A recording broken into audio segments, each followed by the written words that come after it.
GeM TV நேயர்களுக்கு அன்பு வணக்கம். வழக்கம் போல் விநாயக பெருமானை வணங்கி இன்றைய 12 ராசிகளுக்கான பலன்களை காணலாம் வாருங்கள். இன்று 28/12/2024 மார்கழி மாதம் 13ஆம் நாள், குரோதி வருடம் சனிக்கிழமை. இன்றைய ஆதிக்க கிரகம் சனி பகவான். நாம் இன்று வழிபட வேண்டிய தெய்வம் ஆஞ்சநேய மூர்த்தியை வழிபட வேண்டும். இன்றைய மற்றொரு விசேஷம் சனி மகா பிரதோஷம். ஒரு சனி மகா பிரதோஷத்தன்று சிவன் கோவில் சென்றால் நம்முடைய ஆயுள் முழுதும் சிவபெருமான் கோவிலுக்கு சென்ற பலன் கிடைக்கும் என்று சொல்வார்கள். ஆகவே இன்றைய நாளிலே சனி மகா பிரதோஷம், சிவன் கோவிலுக்கு சென்று வில்வாதாரம் ஐயர் சிவனுக்கு சாற்றி, வில்வ மாலை சாற்றி, வில்வார்ச்சனை செய்து சிவனை வழிபட வேண்டிய நாள். இன்றைய சூரிய உதயம் காலை 6:30 சூரிய அஸ்தமனம் மாலை 5:52. இன்றைய நல்ல நேரம் காலை 7:45 முதல் காலை 8:45 வரை, மாலை 4:45 முதல் மாலை 5:45 வரை. இன்றைய ராகு காலம் காலை 9 முதல் காலை 10:30 வரை. இன்றைய யமகண்டம் மதியம் 1:30 முதல் மதியம் 3 வரை. இன்றைய குளிகை நேரம் காலை 6 முதல் காலை 7:30 வரை. இன்றைய சுபகோரை சுக்கிரகோரை நேரம் மாலை 5 முதல் மாலை 6 வரை.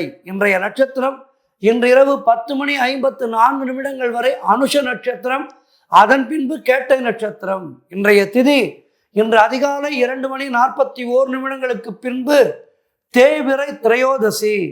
இன்றைய சந்திராட்டம நட்சத்திரம் அஸ்வினி நட்சத்திரத்துக்கு சந்திராட்டமம் இருக்கின்றது, கவனமாக இருக்க வேண்டும். அடுத்து நாம் காண இருப்பது 12 ராசிகளுக்கான பலன்களை வாருங்கள் காணலாம். முதலாவதாக மேஷ ராசி அன்பர்களே, இன்று சந்திரன் உங்கள் ராசிக்கு 8ஆம் இடத்திலே இருக்கின்றார்.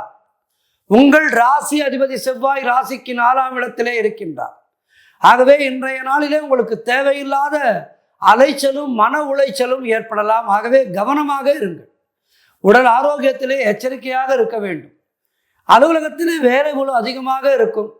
கணவன் மனைவிக்குள் கருத்து வேறுபாடுகள் ஏற்படலாம். செய்தொழிலே புதிய முதலீடுகளை முற்றிலுமாக தவிர்க்க வேண்டிய நாள் இன்றைய நாள். புதிய முயற்சிகளையும் தவிர்த்து விடுங்கள். இன்றைய நாளிலே பிறருக்கு எதுவும் கடன் கொடுக்கக்கூடாது, நீங்களும் கடன் வாங்காதீர்கள். வெளியூர் பிரயாணங்களை முற்றிலுமாக தவிர்க்க வேண்டிய நாள். சிலருக்கு பணிச்சுமை மிக அதிகமாக இருக்கும். வீண் வாக்குவாதங்களை எல்லாம் தவிர்த்து மௌனத்தை கடைபிடியுங்கள். குலதெய்வ வழிபாடு வெற்றியை தரும். ஆகவே இன்றைய நாளிலே மௌனமாக இருந்து ஆஞ்சநேயரை வழிபட்டு ஆஞ்சநேயருக்கு வெற்றிலை மாலை சாற்றுங்கள். அதேபோல் சிவபெருமான் கோவிலுக்கு சென்று சனிமகா பிரதோஷம் இன்று 12 ராசிக்காரர்களுக்கு சிவன் கோவிலுக்கு சென்று சிவனை வழிபட வேண்டும். சிவனை வழிபட்டு எல்லா வளமும் நலமும் காண வேண்டிய நாள் இன்றைய நாள். இன்றைய நாளிலே மாலை சிவன் கோவிலுக்கு சென்று வாருங்கள். வாழ்த்துக்கள். அடுத்ததாக ரிஷபராசி அன்பர்களே, இன்று சந்திரன் உங்கள் ராசிக்கு 7ஆம் இடத்திலே இருக்கின்றார். உங்கள் ராசி அதிபதி சுக்கிரன் ராசிக்கு 9ஆம் இடத்திலே இருக்கின்றார். ஆகவே இன்றைய நாளிலே உறவினர்களோடு இருந்து வந்த மன வருத்தங்கள் எல்லாம் தீரும். நண்பர்களோடு இருந்த மன வருத்தங்கள் தீரும். எல்லோரோடும் சகஜமாக பழகுவீர்கள். வியாபாரத்திலே நல்ல முன்னேற்றம் உண்டாகும். அலுவலகத்திலே இருந்து வந்த நெருக்கடிகள் எல்லாம் குறைகின்றன. பழைய பாக்கிகள் வசூலாகும். காரிய வெற்றிகள் உண்டாகும். பூர்வீக சொத்திலே இருந்து வந்த பிரச்சனைகள் எல்லாம் விலகுகின்றன. கடன் பிரச்சனைகள் முற்றிலுமாக தீரும். சிலருக்கு வீடு வண்டி வாகன மாற்றம் ஏற்படும். அது நல்ல மாற்றமாக இருக்கும். நண்பர்கள் மூலம் அனுகூலம் உண்டாகும். திருமணம் சிலருக்கு நிச்சயமாகும். பொருளாதாரம் திருப்திகரமாக இருக்கும். ஆகவே இன்றைய நாளிலே மிக சிறப்பாக இருக்கின்றது. பெருமாள் கோவிலுக்கு செல்லுங்கள், பெருமாளை வழிபடுங்கள். சிவன் கோவிலுக்கு சென்று சிவனை வழிபடுங்கள். சனி மகா பிரதோஷம். ஆகவே இன்றைய நாளிலே தெய்வங்களை எல்லாம் வழிபட்டு நலம் காண வேண்டிய நாள். வாழ்த்துக்கள். அடுத்ததாக மிதுன ராசி அன்பர்களே, இன்று சந்திரன் உங்கள் ராசிக்கு 6ஆம் இடத்திலே இருக்கின்றார். உங்கள் ராசி அதிபதி புதன் ராசிக்கு 6ஆம் இடத்திலே இருக்கின்றார். ஆகவே இன்று பொருளாதாரம் நெருக்கடியாக இருக்கும். உத்தியோக உயர்வு, பணியிட மாற்றம் போன்றவை ஏற்படும். அலுவலகத்திலே மற்றவர்களுடைய பிரச்சனைகளிலே நீங்கள் தலையிடக்கூடாது. தொழிலிலே புதிய முதலீடுகளை முற்றிலுமாக தவிர்க்க வேண்டிய நாள் இன்றைய நாள். வெளியூர் பயணங்கள் செல்வதை தவிர்க்க வேண்டும். புதிதாக கடன் எதுவும் வாங்கக்கூடாது. சிலருக்கு மேலதிகாரிகளால் நெருக்கடிகள் உண்டாகும். வேலை மாற்றம் சிலருக்கு உண்டாகும். திடீரென வேலை மாறுவீர்கள். அலுவலகத்திலே வேலை பளு அதிகமாக இருக்கும். தேவையில்லாமல் மற்றவர்களுடைய விஷயங்களிலே தலையிடக்கூடாது. குலதெய்வ வழிபாடு வெற்றியை தரும். வீண் வாக்குவாதங்களை எல்லாம் தவிர்த்து மௌனத்தை கடைபிடித்து இறை நம்பிக்கையோடு இறைவனுடைய துணையோடு கடக்க வேண்டிய நாள் இன்றைய நாள். ஆகவே சிவபெருமான் கோவிலுக்கு சென்று வில்வ மாலை சாற்றுங்கள். ஆஞ்சநேய பகவானுக்கு வெற்றிலை மாலை சாற்றுங்கள். வாழ்த்துக்கள். அடுத்ததாக கடகராசி அன்பர்களே, இன்று சந்திரன் உங்கள் ராசிக்கு 5ஆம் இடத்திலே இருக்கின்றார். ஆகவே இன்றைய நாளிலே குழந்தை பாக்கியத்திற்காக காத்திருக்கின்ற தம்பதிகளுக்கெல்லாம் சத்சந்தான பிராப்தி உண்டாகின்ற நாள். தொழில் மற்றும் வியாபாரத்திலே நல்ல முன்னேற்றம் உண்டாகும். காரிய தடைகள் எல்லாம் விலகி நீங்கள் எடுக்கும் முயற்சிகள் எல்லாம் வெற்றியை தரும். மனம் மிகவும் உற்சாகமாக காணப்படக்கூடிய நல்ல நாள். பணவரவு அதிகரிக்கும். பொருளாதாரம் திருப்திகரமாக இருக்கும். நீங்கள் தொட்டதெல்லாம் பொன்னாகக்கூடிய அற்புதமான நாள். உங்களுடைய பிள்ளைகளால் உங்களுக்கு பெருமை ஏற்படும். வாழ்க்கை துணையால் நல்ல மகிழ்ச்சி உண்டாகும். நண்பர்களோடு உறவினர்களோடு இருந்து வந்த மன வருத்தங்கள் எல்லாம் தீரும். சிலருக்கு வேலையிலே காத்திருந்த இடமாற்றம் அமையும். முன்னோர்களுடைய சொத்திலே இருந்து உங்களுக்கு வரவேண்டிய பணம் கைக்கு வரும். செய்யும் செயலிலே பெயரும் புகழும் கிடைக்கும். உடல் ஆரோக்கியம் திருப்திகரமாக இருக்கும். எல்லா வகையிலும் இன்றைய நாள் மிக சிறப்பாக இருக்கின்றது. வாழ்த்துக்கள். பெருமாள் கோவிலுக்கு செல்லுங்கள். சிவன் கோவிலுக்கு செல்லுங்கள். அடுத்ததாக சிம்மராசி அன்பர்களே, இன்று சந்திரன் உங்கள் ராசிக்கு 4ஆம் இடத்திலே இருக்கின்றார். உங்கள் ராசி அதிபதி சூரியன் ராசிக்கு 5ஆம் இடத்திலே இருக்கின்றார். ஆகவே இன்று உடல் ஆரோக்கியம் சிறப்பாக இருக்கும். காரிய அனுகூலம் உண்டாகும். வண்டி வாகன மாற்றம் ஏற்படும். சிலருக்கு தாய் வழி சொந்தங்களுடைய உதவிகள் எல்லாம் கிடைக்கும். பொருளாதாரத்திலே நல்ல வளர்ச்சி உண்டாகும். கணவன் மனைவியிடையே நல்ல ஒற்றுமை ஏற்படும். சிலருக்கு உத்தியோக வகையிலே நல்ல மாற்றம் ஏற்படும். எதிர்பார்த்த பணம் கைக்கு வரும். திருமணம் போன்ற சுபகாரிய பேச்சுவார்த்தைகளை இன்றைய நாளிலே தொடங்கினால் வெற்றி கிடைக்கும். திருமணம் நிச்சயமாகும். கடன் பிரச்சனைகள் முற்றிலுமாக தீரும். வீடு கட்ட எதிர்பார்த்திருந்த பெரிய தொகை கைக்கு வரும். புதிய முயற்சிகள் கைகூடும். மனக்குழப்பங்கள் எல்லாம் தீரும். தொழிலே முன்னேற்றம் உண்டாகும். சிறப்பான நாளாக இன்றைய நாள் இருக்கின்றது. ஆகவே சிவனையும் பெருமாளையும் இருமூர்த்தியையும் வணங்கி வழிபட்டு வளம் காண வேண்டிய நாள் இன்றைய நாள். வாழ்த்துக்கள். அடுத்ததாக கன்னிராசி அன்பர்களே, இன்று சந்திரன் உங்கள் ராசிக்கு 3ஆம் இடத்திலே இருக்கின்றார். உங்களுடைய ராசி அதிபதி புதன் ராசிக்கு 3ஆம் இடத்திலே இருக்கின்றார். ஆகவே இன்று உங்களுக்கு இளைய சகோதரர்கள் மூலம் நல்ல அனுகூலம் உண்டாகும். நீங்கள் நினைத்தது அனைத்தும் நல்லபடியாக நடக்கக்கூடிய அற்புதமான நாள். பயணங்கள் அதிகமாக மேற்கொள்வீர்கள். பயணங்களால் லாபங்கள் கிடைக்கும். வியாபாரத்திலே நல்ல முன்னேற்றம் உண்டாகும். காரிய தடைகள் விலகும். கூட்டு தொழிலிலே நல்ல லாபம் ஏற்படும். உறவினர்கள் மற்றும் நண்பர்கள் மூலம் நல்ல ஆதாயம் உண்டாகும். உத்தியோக உயர்வு, பதவி உயர்வு, பணியிட மாற்றம் போன்றவை கிடைக்கும். குழந்தைகளால் மகிழ்ச்சி உண்டாகும். அலுவலகத்திலே புதிய பொறுப்புகள் மகிழ்ச்சியை தரும். எதிர்பார்த்த வேலையெல்லாம் முடிவு பெறும்.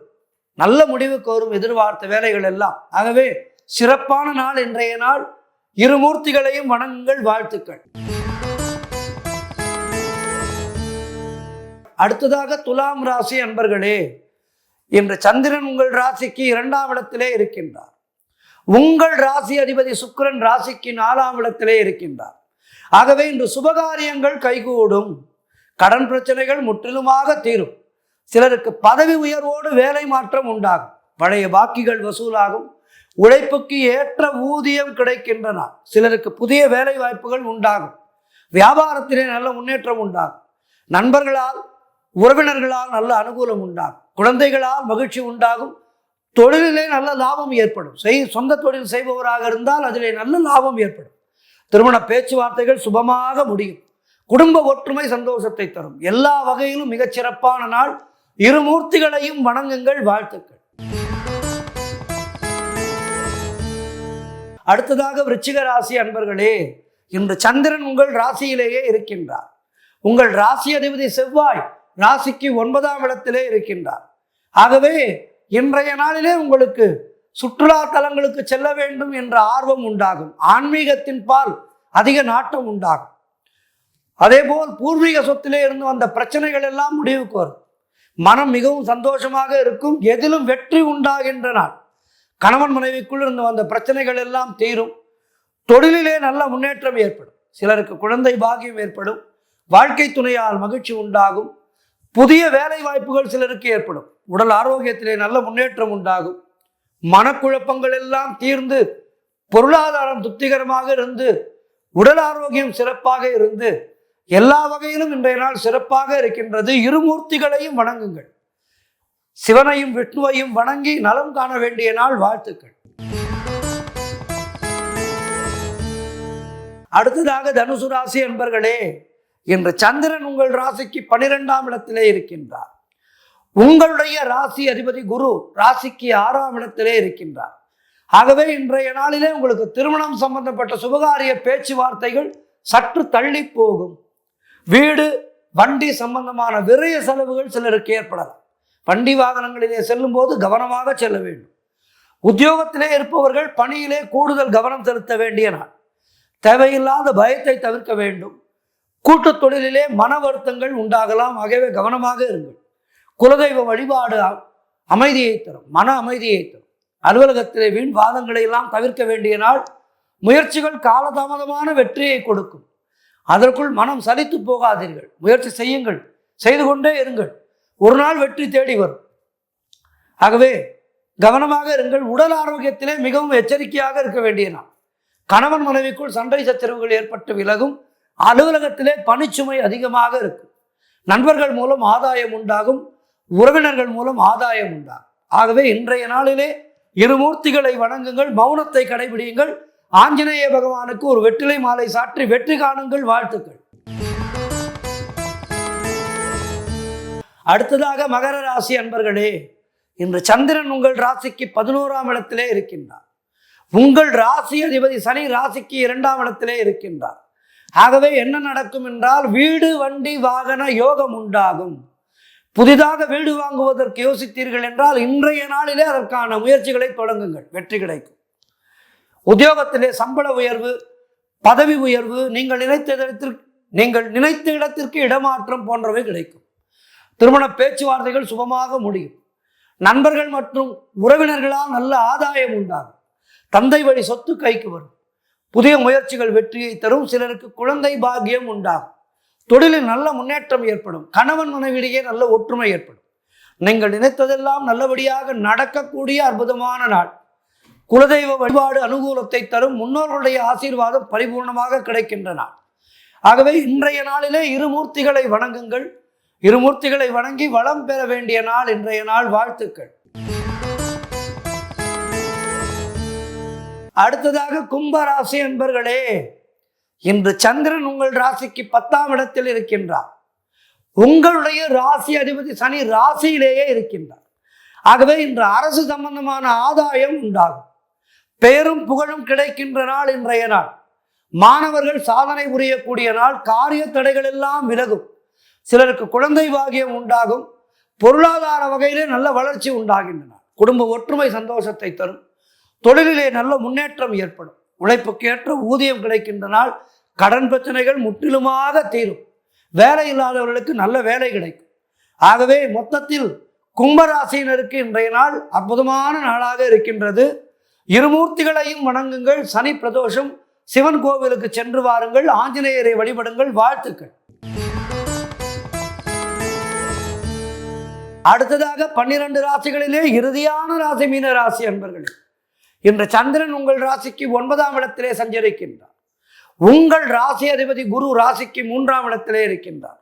ஆகவே இன்று புதிய தொழில் முயற்சிகள் எல்லாம் வெற்றியை தரும். சிலருக்கு தந்தை வழியிலே நல்ல அனுகூலம் உண்டாகின்ற நாள். நீண்ட நாட்களாக தாமதமான காரியம் ஒன்று இன்றைய நாளிலே வெற்றிகரமாக முடியும். கடன் தொல்லைகள் விலகும். சிலருக்கு புதிய வேலை வாய்ப்புகள் உண்டாகும். வியாபாரத்திலே நல்ல வளர்ச்சி உண்டாகும். பதவி உயர்வு, வேலை மாற்றம் சிலருக்கு ஏற்படும். பொருள் வரவு, தனலாபம் அதிகரிக்கின்ற நாள் இன்றைய நாள். திடீர் அதிர்ஷ்டம் சிலருக்கு கை கொடுக்கும். தனவரவு அதிகரிக்கும். கணவன் மனைவியிடையே நல்ல ஒற்றுமை உண்டாகும். சுபகாரியங்கள் நடைபெறக்கூடிய நல்ல நாள். கூட்டு தொழிலிலே நல்ல லாபங்கள் வரக்கூடிய நாள். மொத்தத்தில் மீன ராசினருக்கு இன்றைய நாள் மிகச் சிறப்பாக இருக்கின்றது. ஆகவே இன்றைய நாளிலே இருமூர்த்திகளையும் வணங்கி மேலும் வளம் காணுங்கள். இன்றைய ஆன்மீக தகவல். நம்முடைய இந்து தர்மத்திலே சிறியவர்கள் பெரியவர்களுடைய காலிலே விழுந்து நமஸ்காரம் செய்ய வேண்டும், அவர்களுடைய ஆசீர்வாதங்களை பெற வேண்டும் என்று இருக்கின்றது. தமிழ்நாட்டில் மட்டுமல்லாமல் பாரத தேசம் எங்கும் இந்த பழக்கம் உண்டு. குறிப்பாக பார்த்தீர்களானால் வடநாட்டினர் அவர்கள் எங்கு இருந்தாலும் சரி பெரியவர்களை பார்த்தால் உடனே காலிலே விழுந்து நமஸ்காரம் செய்வார்கள். நான் பல முறை பயணத்தின் போது இதனை அனுபவித்திருக்கின்றேன் பார்த்து. அதாவது இடம் பொருள் எல்லாம் பார்க்க மாட்டார்கள். கூட்டமாக இருக்கும், ரயில்வே ஸ்டேஷனாக இருக்கும், பொது இடமாக இருக்கும், ஆனால் அவர்கள் கவலையே பட மாட்டார்கள். பெரியவர்களை பார்த்தால் உடனே விழுந்து நமஸ்காரம் செய்வார்கள். இந்த நல்ல பண்பு அவர்களிடம் உண்டு, பார்த்திருக்கின்றேன். தமிழகத்திலேயும் அந்த பண்பு உண்டு, இல்லை என்று சொல்லவில்லை. ஆனால் நம்முடைய இந்து தர்மத்திலே இது குறிப்பாக சொல்லப்பட்டிருக்கின்றது. நம்மை ஆசீர்வாதம் செய்யும் தகுதி ஒரு சிலருக்குத்தான் உண்டு என்று சொல்கின்றது நம்முடைய வேதம். நம்மை ஆசீர்வாதம் செய்வதற்கு ஒரு சிலருக்குத்தான் தகுதி உள்ளது என்று சொல்கின்றார்கள். ஒரு சாரார் சொல்வார்கள், கண்டவர்கள் காலிலே விழக்கூடாது என்றும் சொல்வார்கள் தமிழகத்திலே. ஆக இப்படி இருவேறு கருத்துகள் இருந்தாலும் காலில் விழுந்து வணங்குவது என்பது நல்ல பண்பு. தாய் தந்தையர் பெரியோர் இவர்களிடமெல்லாம் காலிலே முழுவதுமாக வணங்கி நம்முடைய உடல் தரையிலே பட வேண்டும். சாஷ்டாங்க நமஸ்காரம் என்று சொல்வார்கள். இந்த சாஷ்டாங்க நமஸ்காரத்தை செய்து தந்தையிடமும் தாயிடமும் பெரியோரிடமும் ஆசீர்வாதம் வாங்க வேண்டும். இதனால் என்ன நன்மைகள் இவற்றையெல்லாம் இன்று பார்க்கலாம். நமஸ்காரம் செய்து வழிபடுவதால், நமஸ்காரம் செய்து வணங்குவதால் என்ன பலன் என்று பார்க்கலாம். ஆசீர்வாதம் செய்வது அத்துணை கடினமா என்று கூட கேட்கலாம். இதற்கு நாம் பதிலளிக்க வேண்டும் என்றால் ஆம் என்ற ஒரே ஒரு வார்த்தையிலே சொல்லிவிடலாம். ஆனால் அப்படி சொல்லாமல் இந்த ஆசீர்வாதம் செய்வது எதற்காக, இதை பற்றியெல்லாம் பார்க்கலாம். ஆசீர்வாதம் செய்வதற்கு ஆசீர்வாதம் செய்பவர்களுடைய மனது நல்ல ஒரு தியாக உள்ளமாக இருக்க வேண்டும். பிறரை நன்றாக இரு என்று சொல்வதற்கு அவருடைய மனது எத்தனை நல்லதாக இருக்க வேண்டும். ஆகவே ஆசீர்வாதம் செய்பவருடைய மனமானது சிறப்பாக இருந்தால் ஆசீர்வாதம் பெறுபவருக்கு அந்த ஆசீர்வாதம் முழுமையாக பலனளிக்கும். தாய் தந்தையருடைய கால்களிலே விழுந்து ஆசீர்வாதம் பெறுவது என்பது அவனுடைய பாவங்களை தாய் தந்தையிடம் கொடுப்பதற்கு ஒப்பாகும். தாய் தந்தையும் அவன் செய்த பாவங்களை பெற்றுக்கொண்டு புண்ணியங்களை அவனுக்கு தந்து அவனை ஆசீர்வதிப்பதாக அர்த்தம். அதாவது தாங்கள் செய்த புண்ணியங்களை தன்னுடைய வாரிசுகளுக்கு வரமாக நல்குகின்றனர் என்று அர்த்தம். நல்லா இருறாங்கண்ணா, நல்லா இருமா என்று வாழ்த்துகின்றோம் அல்லவா. ஆகவே பெரியோர்களிடம் ஆசை பெறுவது என்பது மிக மிக சிறப்பான ஒன்று.